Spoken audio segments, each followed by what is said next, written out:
warahmatullahi wabarakatuh. Kami dari kelompok 9, Prodi Ekonomi Syariah, kelas D, mata kuliah akuntansi syariah yang beranggota saya, Lita Selvia, NPM 1903012025, dan dua rekan saya. Perkenalkan, nama saya Dwi Sitiawati, NPM 1903011040. Dan saya Muhammad Adi Wahyudin, NPM 1903011085. Inilah presentasi dari kelompok kami.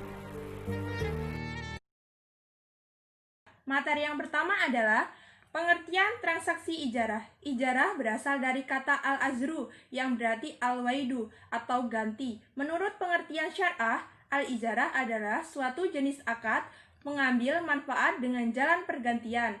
Al-ijarah adalah akad pemindahan hak guna atas barang atau juga melalui pembayaran upah sewa tanpa ikut dalam pemindahan kepemilikan atas barang itu sendiri. Ijarah muntabiyah bitamlik adalah akad sewa menyewa antar pemilik objek sewa dan penyewa untuk mendapatkan imbalan atas objek sewa yang disewakan dengan opsi perpindahan hak milik objek sewa pada saat tertentu sesuai dengan akad sewa. Berdasarkan ketentuan-ketentuan tersebut di atas disimpulkan bahwa 1. Ijarah muntabiyah bitamlik adalah penyajian sewa menyewa antar bank sebagai pemberi sewa dan nasabah sebagai penyewa atas sesuatu barang yang menjadi objek sewa dalam waktu tertentu melalui pembayaran sewa oleh nasabah kepada bank, yang mengakibatkan bank untuk mengalihkan objek sewa kepada penyewa setelah selesai masa sewa. Yang kedua adalah bank syariah wajib melaksanakan pembiayaan berdasarkan akad ijarah muntabiyah bitamlik sesuai prinsip syariah dan ketentuan-ketentuan Bank Indonesia yang berlaku. Dan yang ketiga adalah dalam transaksi pembiayaan berdasarkan akad ijarah muntabiyah bitamlik tidak dimungkinkan barang yang dia bayari dibalik nama atas nama nasabah sejak awal sebelum masa berakhir.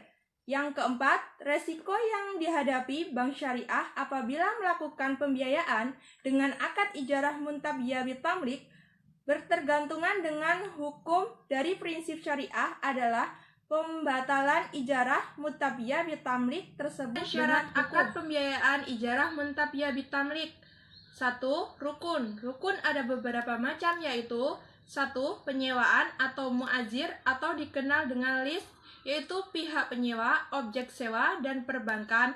Penyewa adalah nasabah. Yang kedua, pemilik barang atau muazir dikenal dengan loser, yaitu pemilik barang yang digunakan sebagai objek sewa. Yang ketiga, barang atau objek sewa atau ma'zur adalah barang yang disewakan. Yang keempat, barang sewa atau manfaat sewa atau uzrah adalah manfaat atau imbalan yang diterima oleh muazir. Yang kelima, ijab kabul adalah serah terima barang. Yang kedua adalah syarat. Ada beberapa macam syarat, yaitu yang pertama, kerelaan dari pihak yang melakukan akad. Yang kedua, ma'zur memiliki manfaat dan manfaat dibentuk dalam Islam dalam nilai atau perhitungan, dan manfaat atas transaksi ijarah muntabiyah bitamlik harus diberikan oleh mustazir kepada muazir. Ada manfaatnya, yaitu 1. Manfaat tersebut dibenarkan agama atau halal. Yang kedua, manfaat tersebut dapat dinilai dan diukur atau dihitung. Yang ketiga, manfaatnya dapat diberikan kepada pihak yang menyewa. Yang keempat, ma'zur wajib diberi mustasyir. Materi kedua adalah karakteristik akad ijarah. Secara terminologi, ijarah adalah akad pemindahan hak guna atau manfaat atas suatu barang jasa dalam waktu tertentu dengan membayar upah sewa atau ujarah tanpa diikuti dengan pemindahan kepemilikan atas barang itu sendiri. Karakteristik transaksi ijarah akan diuraikan sebagai berikut. PSAK 59. Yang pertama, 1. Ijarah adalah akad sewa menyewa atau pemilik mazur atau objek sewa dari matsur atau penyewa untuk mendapatkan imbalan atas objek sewa yang disewakan. Yang kedua, pemilik objek sewa dapat meminta penyewa menyerahkan jaminan atas ijarah untuk menghindari resiko kerugian. Jumlah, ukuran, dan jenis objek sewa harus jelas diketahui dan tercantum dalam akad. Yang ketiga, ijarah merupakan akad yang objeknya adalah manfaat, bukan benda ini untuk membedakannya dengan jual beli dan hibah yang objeknya adalah benda atau barang. Yang keempat, hak memanfaatkan dalam ijarah harus besertai dengan imbalan yang dinamakan dengan harga sewa. Hal ini untuk membedakan dengan akad pinjam-meminjam, wasiat, dan hibah. Ya, saya melanjutkan materi. Saya akan menerangkan jenis-jenis ijarah. Berikut ini jenis-jenis ijarah menurut PASK 107. Yang pertama adalah ijarah adalah akad pemindahan hak guna atau manfaat atas sesuatu aset jasa dalam waktu tertentu dengan pembayaran upah atau sewa ujarah tanpa diikuti dengan pemindahan kepemilikan atas aset itu sendiri. Ijarah merupakan sewa menyewa objek ijarah tanpa perpindahan resiko dan manfaat yang terkait kepemilikan aset terkait. Dengan atau tanpa wa'ad atau janji untuk memindahkan kepemilikan dari pemilik mujir kepada penyewa atau mustajir pada saat tertentu. Yang kedua, ijarah mutahiyah bitamlik. Ijarah ini adalah dengan wa'ad perpindahan kepemilikan aset yang diijarahkan pada saat tertentu. Perpindahan kepemilikan suatu aset yang disewakan dari pemilik kepada penyewa dalam ijarah mutahiyah bitamlik dapat dilakukan jika seluruh pembiayaan sewa aset objek ijarah yang dialihkan telah selesai dan objek ijarah telah diserahkan kembali kepada pemberi sewa. Kemudian untuk perpindahan kepemilikan akan dibuat akad baru terpisah dari akad ijarah sebelumnya. Yang ketiga, jual dan ijarah adalah transaksi menjual objek ijarah kepada pihak lain dan kemudian menyewa kembali objek ijarah tersebut yang telah dijual tersebut. Alasan dilakukannya transaksi tersebut bisa saja si pemilik aset membutuhkan uang sementara ia masih memerlukan manfaat dari aset tersebut. Transaksi jual dan ijarah harus merupakan transaksi yang terpisah dan tidak saling bergantung atau ta'aluk, sehingga harga jual harus dilakukan pada nilai wajar dan penjual akan mengakui keuntungan atau kerugian pada periode terjadinya penjualan dan dalam laporan laba rugi. Keuntungan atau kerugian yang timbul dari transaksi jual tidak dapat diakui sebagai pengurang atau penambah beban ijarah yang muncul karena ia menjadi penyewa. Yang keempat, ijarah lanjut. Ijarah lanjut adalah suatu entitas menyewakan lebih lanjut kepada pihak lain atas aset yang sebelumnya disewa dari pemilik. Maka entitas tersebut menerapkan perlakuan akuntansi pemilik dan akuntansi penyewa. Jika suatu entitas menyewa objek ijarah atau sewa untuk disewa lanjutkan, maka entitas mengakui sebagai beban ijarah atau sewa tangguhan untuk pembayaran ijarah jangka panjang dan sebagai beban ijarah atau sewa untuk sewa jangka pendek. Perlakuan akuntansi penyewa diterapkan untuk transaksi antara entitas sebagai penyewa dengan pemilik dan perlakuan akuntansi pemilik diterapkan untuk transaksi antara entitas sebagai pemilik dan pihak penyewa. Yang selanjutnya, bab 4, skema transaksi akad ijrah. Skemanya sebagai berikut. Penjelasan skema ijarah dan IMBT. 1. Skema ijarah. Yang A, nasabah menandatangani bank syariah memohon pembiayaan penyewaan. Contohnya adalah sebuah rumah selama 1 tahun secara cicilan atau bulanan dan mereka negosiasi tentang harga. Bank menyewa rumah tersebut senilai 10 juta rupiah, setahun dibayar secara cash di muka. Bank selanjutnya menyewakan rumah itu secara cicilan per bulan senilai 1 juta rupiah dengan akad ijarah. Di sini dilaksanakan pengikatan atau kontrak. Yang selanjutnya, nasabah mencicil biaya sewa setiap bulan kepada bank. Yang kedua adalah penjelasan skema IMBT. Yang A, nasabah mengajukan permohonan pembiayaan secara tertulis kepada bank terhadap objek yang dimiliki pemasok. Yang B, membuat akad IMBT antara bank dan nasabah terhadap objek sewa. Yang C, bank membeli objek sewa dari supplier.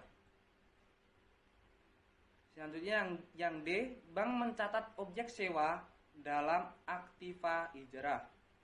Yang E, bank menyewakan objek sewa kepada nasabah. Selanjutnya yang F, nasabah membayar uang sewa kepada bank. G, pembayaran sewa dilakukan sesuai jangka waktu pembiayaan. Selanjutnya yang H, periode pembayaran sewa dilakukan sampai nilai buku objek sewa adalah 0. I, pada saat harga buku objek sewa sama dengan 0, objek sewa dihibahkan kepada nasabah. Selanjutnya J, yang terakhir, melakukan pengalihan hak milik barang ijrah pada akhir masa sewa. Dalam pelaksanaan akad ijrah tidak ada perbedaan jurnal dalam akuntansi ijrah dan ijrah mutahiyah bitamlik. Yang membedakan adalah pemindahan kepemilikan ijrah mutahiyah bitamlik, di mana hal ini tidak ada dalam transaksi ijarah. Selain itu, juga jumlah transaksinya saja, karena hal ini dipengaruhi oleh perhitungan harga perolehan, di mana di dalamnya terkandung beban penyusutan yang dipengaruhi oleh masa penyusutan objek ijarah tersebut. Dalam fatwa DSN nomor 27/DSN MUI-3/2002 dijelaskan ketentuan tentang al-ijrah al-mutahiyah bi al-tamlik, bahwa pihak yang melakukan ijarah mutahiyah bi tamlik harus melakukan akad ijarah terlebih dahulu. Akad pemindahan kepemilikan baik dengan jual beli atau pemberian hanya dapat dilakukan setelah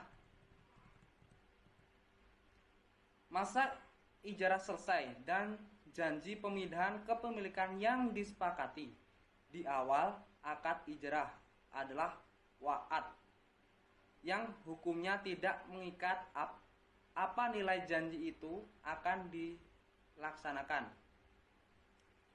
Maka harus ada akad pemindahan kepemilikan yang dilakukan setelah masa ijarah itu selesai. Nansi untuk pemilik atau mujir.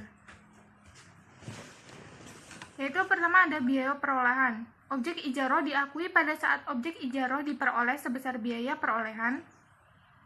Biaya perolehan objek ijarah yang berupa aset tetap mengacu ke PSAK 107, aset tetap dan aset tidak berwujud mengacu ke PSAK 19. Selanjutnya ada penyusutan dan amortisasi. Objek ijaroh disusutkan atau diamortisasi jika berupa aset yang dapat disusutkan atau diamortisasi. Selanjutnya, kebijakan penyusutan atau amortisasi yang dipilih harus mencerminkan pola konsumsi yang diharapkan dari manfaat ekonomi di masa depan dari objek ijaroh. Pengaturan penyusutan objek ijaroh yang berupa aset tetap sesuai dengan PSAK 16, aset tetap dan amortisasi aset tidak berwujud sesuai dengan PSAK 19, aset tidak berwujud. Selanjutnya ada pendapatan dan beban. Pendapatan sewa selama masa akad diakui pada saat manfaat di atas aset telah diserahkan kepada penyewa. Piutang pendapatan sesuai diukur sebesar nilai yang dapat direalisasikan pada akhir periode pelaporan. Pengakuan biaya perbaikan objek ijaroh. Yang pertama, biaya perbaikan tidak rutin objek ijaroh diakui pada saat terjadinya dan jika penyewa melakukan perbaikan rutin objek ijaroh. Selanjutnya ada perpindahan kepemilikan. Pada saat perpindahan kepemilikan objek ijaroh dari pemilik kepada penyewa dalam ijaroh, muntahiyah bitamlik dengan cara yang pertama ada hibah, maka jumlah tercatat objek ijaroh itu diakui sebagai beban. Yang kedua ada penjualan sebelum berakhirnya masa akad, maka selisih antara harga jual dan jumlah tercatat objek ijaroh diakui sebagai keuntungan ataupun kerugian.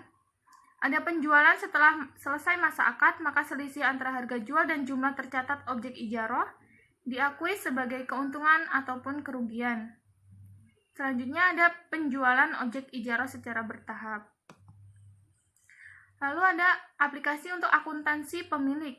Contohnya, BPRS Al-Barokah mendapatkan pengajuan pembiayaan ijaroh dari sebuah perusahaan rental mobil PT Renkarindo. Perusahaan tersebut bermaksud menambah satu buah armada kendaraan jenis Toyota keluaran tahun 2008 dengan spesifikasi sebagai berikut. Jenis kendaraan yaitu sedan, mereknya Toyota, kapasitas mesinnya 4000 cc, tahun pembuatan 2008, dealernya PT Toyota Astra Motor, umur ekonomis 5 tahun atau 60 bulan, harga perolehan 500 juta rupiah, uang muka sewa 50 juta rupiah, sewa per bulan sebesar 15 juta rupiah, jangka waktu sewa 4 tahun atau 48 bulan, waktu pengembalian barang bulan ke-48 dan biaya notaris sebesar 5 juta rupiah.